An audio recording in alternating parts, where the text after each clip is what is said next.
Hello student, मेरे channel में आप लोगों का स्वागत है। और आज हम नर्सिंग सिलेबस से रिलेटेड एमएसएन से रिलेटेड एक कंजेनिटल डिसऑर्डर के बारे में डिस्कस करने वाले हैं। कंजेनिटल मालफॉर्मेशन, जैसा आपको स्क्रीन पे दिख भी रहा है। तो कंजेनिटल मालफॉर्मेशन जो डिसऑर्डर हम आज डिस्कस करने वाले हैं, उस डिसऑर्डर का नाम है क्रिप्टोकाइडिस। क्रिप्टोकाइडिस एक मेल बेबीज में पाया जाने वाला डिसऑर्डर है। टेस्टिस से रिलेटेड डिसऑर्डर है। टेस्टिस की लोकेशन से रिलेटेड कि कहाँ पर वो सिचुएटेड है।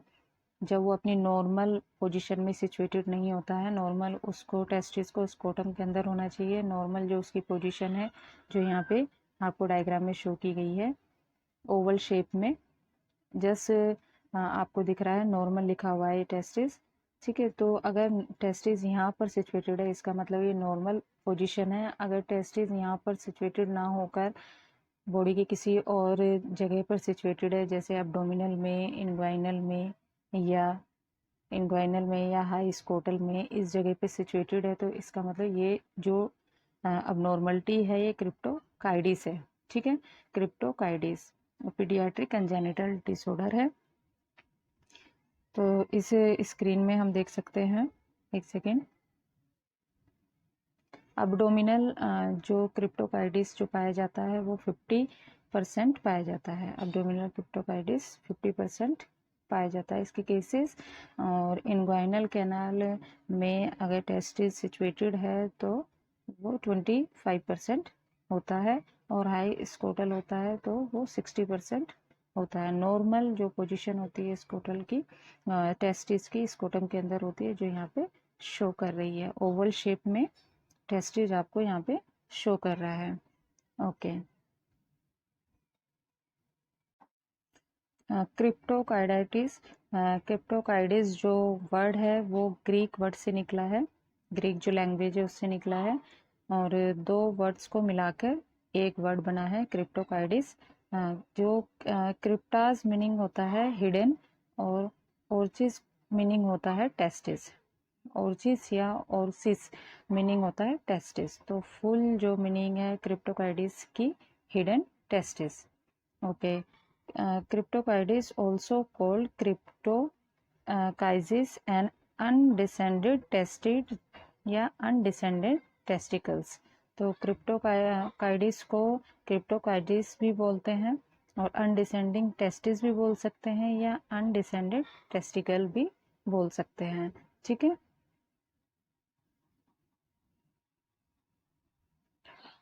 नेक्स्ट।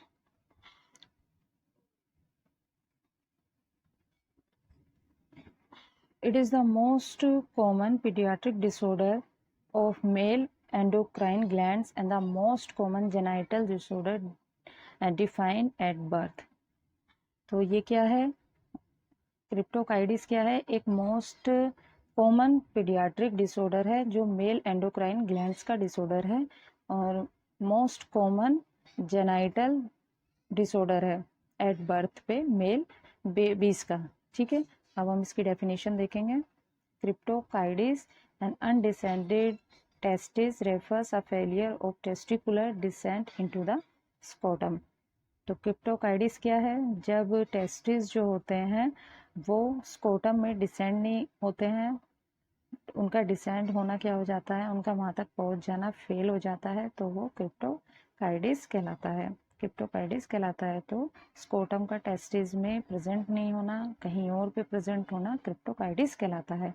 इसमें अगर बायलेटरल एंड यूनिलेटरल, और ये हो सकता है कि क्रिप्टोकाइडिस जो है या तो एक ही टेस्टिस में हो या दोनों टेस्टिस में हो, दोनों ही टेस्टिस स्कोटम में प्रेजेंट ना हो, या हो सकता है कि एक टेस्टिस प्रेजेंट ना हो और एक टेस्टिस जो है नॉर्मल स्कोटम में प्रेजेंट है, और इसके कारण इनफर्टिलिटी भी डेवलप हो जाती है।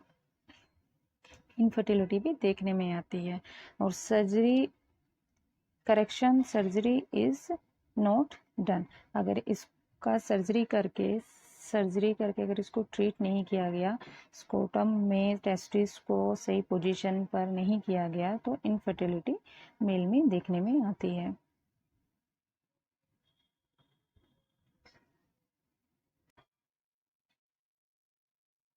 सर जॉन हंटर ये ब्रिटिश एनाटोमिस्ट थे जिन्होंने फर्स्ट रिपोर्ट किया था कि ऐसा भी कोई डिसऑर्डर है जो टेस्टिस डिसऑर्डर है, जिसको क्रिप्टोकाइडिस बोलते हैं, जिसमें टेस्टिस जो है नॉर्मली अपनी सही पोजीशन पर नहीं होता है। तो इस कंडीशन के बारे में उन्होंने 7086 में रिपोर्ट किया था।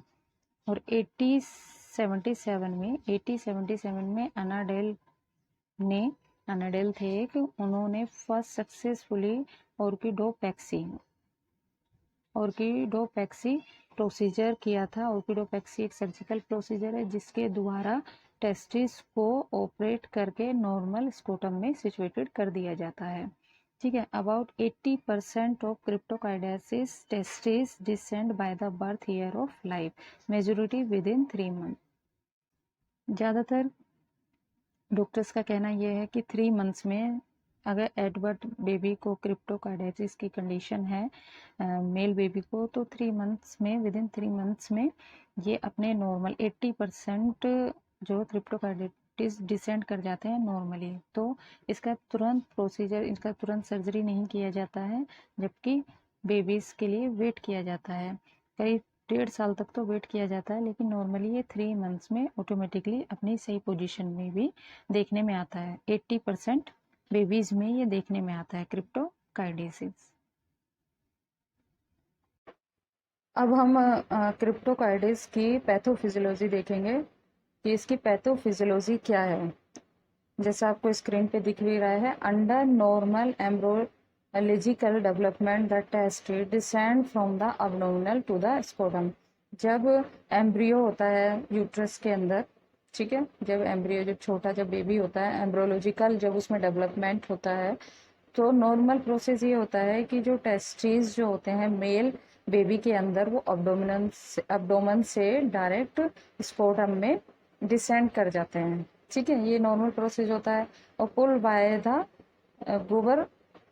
गुबरनेकुलम, ठीक है, जो एक प्रोसेस चलता है गुबरनेकुलम, उस पुल बाय द, उसके द्वारा ये पुश कर दिया जाता है within the process of vaginalis. ठीक, तो एम्ब्रियो में वेजिनोलाइसिस एक प्रोसेस होता है, उसके थ्रू जो टेस्टिस जो होते हैं अब्डोमेन से स्कोटम में डिसेंड कर दिए हो जाते हैं, ऑटोमेटिकली हो जाते हैं। ठीक है, this process is incomplete in the contents of true undescended testis. और ये प्रोसेस जब अनडिसेंडेड टेस्टिस होते हैं, जो टेस्टिस अब्डोमेन से स्कोटम में नहीं पहुंच पाते हैं, तो उस वाले प्रोसेस में ये टेस्टिस जो हैं वहीं पर ही अब्डोमेन में ही रह जाते हैं, स्कोटम में नहीं पहुंच पाते हैं। ट्रेस टू है ना, अब normal position is an ectopic testis. और ये एक्टोपिक टेस्टिस, ये अबनॉर्मल जो पोजीशन जो हो जाती है टेस्टिस की, जिसके कारण वो अब्डोमिनल में ही रह जाते हैं या बीच में कहीं अटक जाते हैं, ठीक है, टेस्टिस स्कोटम में नहीं पहुंच पाते हैं, तो ये एक्टोपिक टेस्टिस की पोजीशन ले लेते हैं। However particularly with the bilateral cryptorchidism, ये बायलैटरल हो सकता है, दोनों टेस्टिस में ये वाली कंडीशन राइट और लेफ्ट दोनों में दिख सकती है। और साथ साथ में हार्मोनल कोजेस भी हो सकते हैं, जिसमें एंड्रोजन इनसेंसिटिविटी सिंड्रोम दिखने में आता है। और disorder of sex development must also be excluded, sex development भी इसमें एक्सक्लूडेड है। तो ये सारी जो है क्रिप्टोकाइडिस की क्या है, पैथोफिजियोलॉजी है। ठीक है, इट्स वेरी इंपॉर्टेंट। ओके, अब हम देखेंगे इटियोलॉजी या कोजेस। क्रिप्टोकाइडिस के इटियोलॉजी कोजेस क्या है, तो सबसे पहले तो अननोन है, ये कोई कोज अभी तक क्लियर नहीं हो पाया है कि एग्जैक्ट क्रिप्टोकाइडिस होता क्यों है। आइडियोपैथिक, ठीक है, आइडियोपैथिक है। बर्थ डिफेक्ट है, कॉम्बिनेशन ऑफ जेनेटिक्स, ठीक। अब normal and physical changes, severity, premature infant, low birth weight, और contribution role of environment and chemical, ठीक है, केमिकल्स में एंडोक्राइन डिस्टर्ब, ठीक, एंडोक्राइन जो सिस्टम जो होता है उसमें डिसरप्टर्स हो गया है किसी भी कारण। तो ये सारी क्या है, इटियोलॉजी है क्रिप्टोकाइडिस की। ओके,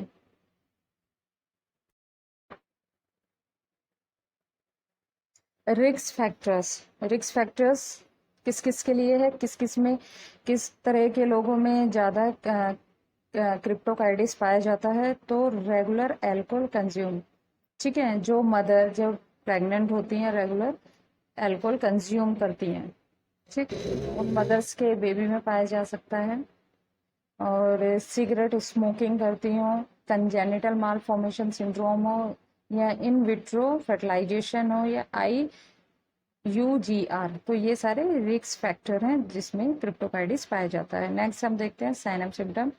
इनफर्टिलिटी दिखाई देगा, ठीक है, जब एट बर्थ में पता नहीं चल पाया, कोई अल्ट्रासाउंड या इन्वेस्टिगेशन नहीं हुआ कि टेस्टिस है या इसको नहीं है, स्कोटम में प्रेजेंट है, तो जब वो यंग हुआ तो पता चला कि उसको इनफर्टिलिटी है, तब पता चला कि इसके टेस्टिस जो है नॉर्मल स्कोटम में प्रेजेंट नहीं है। कैंसर रिस्क हो सकता है, psychological consequences, hernia, absence of testis and swelling in groin, ठीक है, ये सारे साइन एंड सिम्टम है।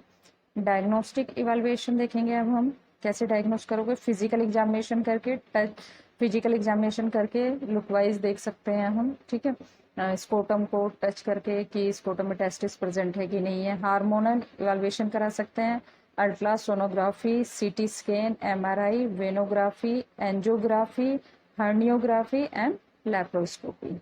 तो these are the diagnostic evaluation of cryptorchidism. Okay,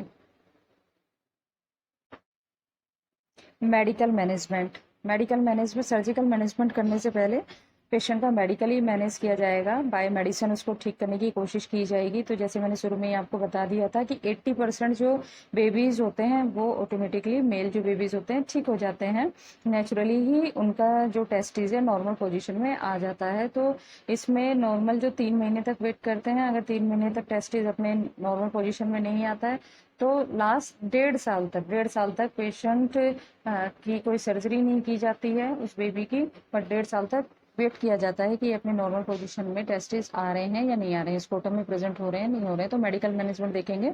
तो हार्मोनल थेरेपी है, हार्मोनल थेरेपी में SCG, ह्यूमन क्रोनिक गोनाट्रोपिन एक हार्मोन होता है SGC, और दूसरा है hormone LHRH, luteinizing hormone releasing hormone. ये दोनों जो हार्मोन जो होते हैं SCG और LHRH, ये दोनों हार्मोन का कॉम्बिनेशन करके पेशेंट को डोज दी जाती है, एक IM इंजेक्शन दिया जाता है, ठीक है, हार्मोनल थेरेपी हुआ। अब नेक्स्ट है मेडिकल मैनेजमेंट में इसका ऑर्कियोप्लेक्सी।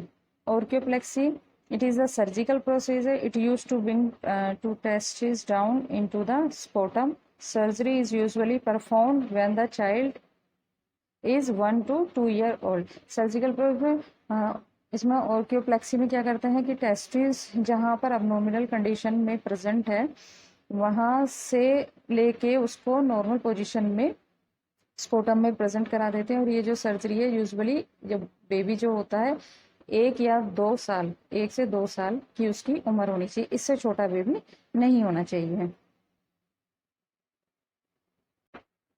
अब पेशेंट की सर्जरी तो कर दी है, लेकिन सर्जरी के बाद कॉम्प्लिकेशन देखने में आते हैं। तो क्या क्या कॉम्प्लिकेशन आफ्टर सर्जरी हो सकते हैं? तो लोकल पेन हो सकता है, स्किन डिसकलरेशन हो सकता है, ब्लीडिंग भी हो सकती है, इन्फेक्शन भी हो सकता है, ट्रोमा इन आर्टरीज, ठीक है, ट्रोमा आर्टरी में ट्रोमा भी हो सकता है। तो ये सारे क्या है, कॉम्प्लिकेशन है जो आफ्टर सर्जरी देखने में आते हैं। और सबसे ज़रूरी है, क्योंकि हम नर्सिंग सिलेबस, नर्सिंग कोर्स पढ़ रहे हैं, तो हमें इस कंडीशन से रिलेटेड नर्सिंग डायग्नोस के बारे में पता होना चाहिए कि हम इसमें क्या क्या नर्सिंग डायग्नोस बना पाएंगे।